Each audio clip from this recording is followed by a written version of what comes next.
بسم اللہ الرحمن الرحیم۔ السلام علیکم۔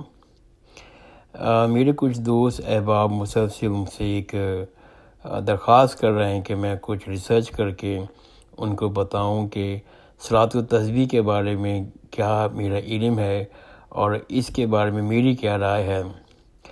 تو اس ضمن میں آج ایک اپنا وائس نوٹ چھوٹا سا ریکارڈ کرانا چاہتا ہوں۔ اصل میں یہ ایک بحث ہے، بہت لمبی بحث ہے، ہمارے اکثر زیر غور رہتی ہے اہل علم اور علماء کے درمیان کے صلاۃ التسبیح کی کیا حقیقت ہے۔ ایک بہت بڑا گروپ ہے علماء کرام کا جن کی یہ رائے ہے، اگرچہ وہ حدیثیں جن کی بیس پر یہ نماز ثابت ہوتی ہے وہ سند کے لحاظ سے ضعیف ہیں۔ تو میں کلیئر کر دوں پہلے ضعیف چیز کیا ہوتی، ضعیف حدیث کیا ہوتی ہے۔ حدیث کے ضعیف ہونے کا سمپلی یہ مقصد ہے کہ وہ جو حدیث جن کے راویوں کے ساتھ ہمارے پاس پہنچی ہے تو ان کی راویوں کے صحت کے بارے میں کچھ لوگ اعتراض کرتے ہیں کہ مثلاً کے طور پر کہ وہ جو راویوں کی سیریز ہے وہ کہیں ٹوٹی ہوئی ہو۔ بعض اوقات یہ ہوتا ہے کہ کسی راوی کی سیرت و کردار پر اعتراض ہو جاتے ہیں، یا کسی راوی کی عمروں کے درمیان سلسلہ بہت بڑا ہوتا ہے۔ مثال کے طور پر ایک دادا نے اپنے پوتے کو ایک حدیث بیان کی تو دیکھا جاتا ہے کہ دادا کی اس وقت عمر کیا تھی، ان کا حافظہ یادداشت کا اچھی تھی کہ نہیں تھی، یا پوتے کی عمر کیا تھی۔ بعض اوقات دیکھا گیا ہے کہ پوتے کی عمر بالغ نہیں تھی۔ تو اس قسم کے سوالوں کے اوپر وہ جو محدثین ہیں جنہوں نے اپنی زندگی خرچ کی ہے حدیثوں کو جانچنے میں، وہ اعتراض کر دیتے ہیں۔ تو یہ حدیثیں تو ہوتی ہیں، ضعیف حدیث سمپلی یہ ہے کہ ان کے راویوں کے اوپر وہ قابل اعتراض کوئی چیز ہو گئی ہے۔ یہ حدیثیں موضوع نہیں ہے۔ موضوع حدیث وہ ہوتی ہے جو گھڑی ہوئی ہو، جو فیبریکیٹڈ ہو، جس کا آپس میں کوئی لنک نہ ہو۔ تو میں نے اتنی سی تفصیل یوں بیان کی ہے کہ صلاۃ التسبیح جو ہے وہ اصل میں ان حدیثوں پر بیس کرتی ہے جو حدیثیں ضعیف ہیں۔ تو علماء کرام کا ایک بہت بڑا گروپ ہے، وہ کہتے ہیں کہ بھئی یہ ضعیف تو ہے، اور بہت سی ضعیف حدیثیں جو ہیں وہ اسی طرح کا بات بیان کرتی ہیں۔ تو یہ حدیث جو ہے، یہ جو ضعیف حدیثیں ہیں، یہ جو صلاۃ التسبیح کی حدیثیں ہیں، وہ دین کے مجموعی مزاج کی عبادت کے خلاف نہیں ہے۔ تو بہرحال اس سے ثواب ہی ہوگا، اس سے فائدہ ہی ہوگا، تو ان حدیثوں کو قبول کر لیا جائے اور اس طرح کی نماز پڑھ لی جائے۔ پھر میں نے ان علماء کراموں کے دلائل سنے، ان کے پڑھا جو ضعیف حدیثوں کی بنیاد پر دین میں کوئی عبادت شروع کرنے کے خلاف ہیں۔ تو کافی مطالعہ کرنے کے بعد میں اس نتیجے میں پہنچا ہوں کہ حدیث کو سب سے پہلے حدیث کے صحیح پیمانے پر جو محدثین نے صدیوں میں طے کیے ہیں ان پر جانچنا چاہیے۔ پھر کسی حدیث کو قابل قبول کرنا ہے یا نہیں کرنا، یہ بہت امپورٹنٹ ہے کہ کوئی حدیث آئی اس کو مسلسل چیک کریں کہ تمام جو صحت کے پیمانے ہیں اس کے مطابق پوری اترتی ہے کہ نہیں۔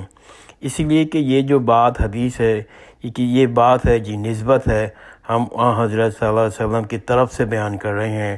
تو کوئی ایسی بات کی نسبت جس کی کوئی نظیر نہیں ملتی ہو تو یہ بات صحیح نہیں ہے کہ ہم حضرت صلی اللہ علیہ وسلم کی نسبت سے اس کو آگے پھیلائیں یا اس پہ کوئی عمل کریں۔ تو ہمیں ہر حالت میں یہ فیصلہ کرنا ہے کہ یہ حدیثیں جو ہیں یہ قابل قبول ہیں کہ نہیں۔ اور میں بھی اس پر قائل ہوتا ہوں کہ رسول اللہ صلی اللہ علیہ وسلم کی نسبت سے کوئی بات کی جائے تو وہ صرف صحیح حدیث ہی بیان کرنی چاہیے۔ اور صحیح حدیث کا مطلب سے یہ ہے کہ جو محدثین کی اصطلاح کے مطابق کہ وہ حدیث کے سارے پیمانے چیک ہو چکے ہوں اور حدیث کا جو راوی بھی چیک ہو چکے ہوں اور کہا جی ہاں یہ حدیث جو ہے ہر لحاظ سے صحیح ہے اور اس کے اوپر یہ نسبت جو ہے حضرت صلی اللہ علیہ وسلم کی ہی ہے۔ اس کے بعد دوسرا مرحلہ شروع ہوتا ہے کہ کچھ علماء کرام کو جو محدثین ہیں ان کے پیمانے زیادہ سخت ہیں، تو پھر وہ غور و فکر کرتے ہیں اس حدیث کو اور کہتے ہیں کہ یہ حدیث جو ہے اس کا جو مفہوم ہے کیا وہ قرآن مجید کی مکمل تعلیمات کے خلاف تو نہیں۔ پھر یہ دیکھتے ہیں کہ یہ جو حدیث ہے وہ حضرت صلی اللہ علیہ وسلم کی سنت ثابتہ کے خلاف تو نہیں، اور پھر یہ بھی دیکھتے ہیں کہ جو حدیث ہے یہ علم و عقل کے ترازو پر پوری اترتی ہے۔ اگر یہ سب چیزیں ہوتی ہیں تو پھر اس حدیث کو کہتے ہیں کہ یہ حدیث قابل قبول ہے۔ اگر وہ حدیث قرآن مجید کی تعلیمات کے خلاف ہو یا پھر سنت سابقہ کے خلاف ہو، یا حدیث عقل و علم و عقل کے ترازو پر نہیں اترتی ہو، اس کے باوجود کہ وہ صحیح حدیث ہے، اس کو محدثین قبول نہیں کرتے۔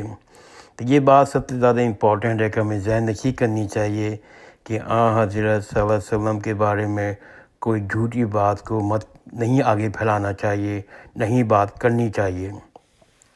تو یہ ساری محنت جو ہے صدیوں میں ہمارے محدثین نے اسی چیز پر خرچ کی، جانچ پڑتال کی کہ حدیث پہلے صحیح ہو اور باقی جو پیمان اسے اترتی ہو، پھر وہ اس حدیث کو قابل قبول سمجھتے ہیں۔ تو اب اگر کوئی آدمی، کوئی مسلمان کسی مسئلے کو اجتہادی طور پر حل کرنا چاہتا ہے علم و عقل کے ترازو پر، تو وہ بحال کر سکتا ہے، لیکن وہ کوئی مسئلہ ہو۔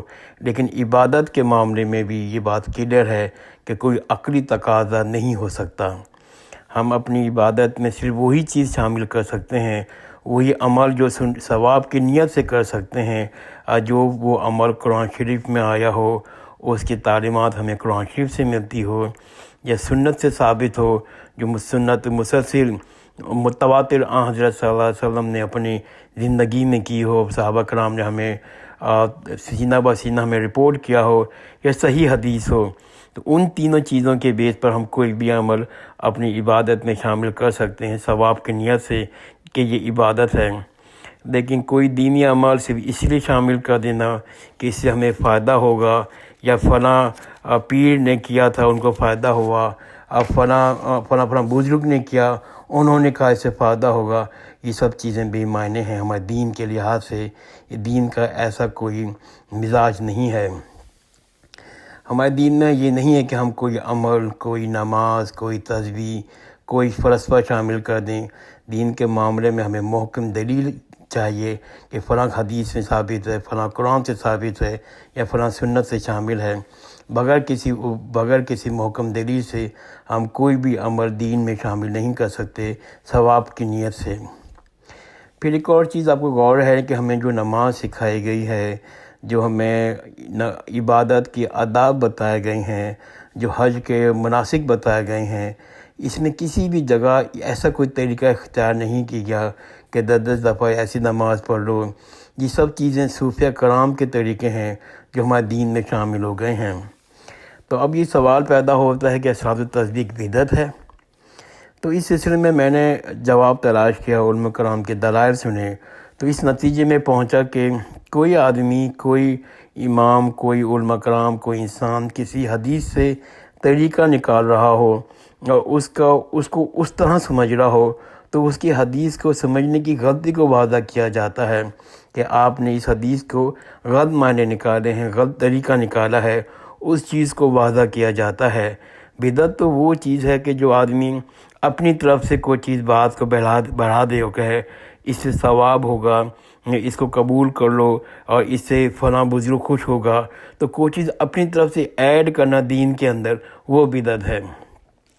تو میری کوشش ہے کہ چھوٹے سے وائس نوٹ پر میں اپنی بات کو آپ لوگوں تک بیان کر سکوں۔